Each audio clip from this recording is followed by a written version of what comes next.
আমরা প্রতিদিন যে ব্রেড খাই সেটি শুধু পেট ভরায় না, এটি আমাদের শরীরের ভেতরে শুরু করে এক বিস্ময়কর যাত্রা। মুখে নেওয়ার পর ব্রেড পৌঁছে যায় পাকস্থলিতে, যেখানে এটি ভেঙে পরিণত হয় শক্তির উৎসে। এরপর অন্ত্রে গিয়ে এর পুষ্টি উপাদান, বিশেষ করে গ্লুকোজ, রক্তে মিশে যায়। এই গ্লুকোজ আমাদের মস্তিষ্ককে করে আরও সক্রিয়। নিউরনগুলো জ্বলে ওঠে শক্তিতে, মাংসপেশি পায় পুষ্টি, কাজ করার শক্তি। অন্ত্রে ফাইবার সহায়তা করে ভালো গাট হেলথ ও মাইক্রোবায়োমে।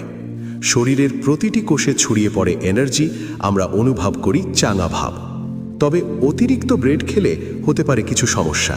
পাকস্থলিতে জ্বালা, অ্যালার্জির প্রতিক্রিয়া, হঠাৎ ব্লাড সুগার স্পাইক, এমনকি পরে ক্লান্তিও। তাই মনে রাখুন, ব্রেড উপকারী যদি পরিমিত হয়। সঠিক পরিমাণই সুস্থ শরীরের চাবিকাঠি।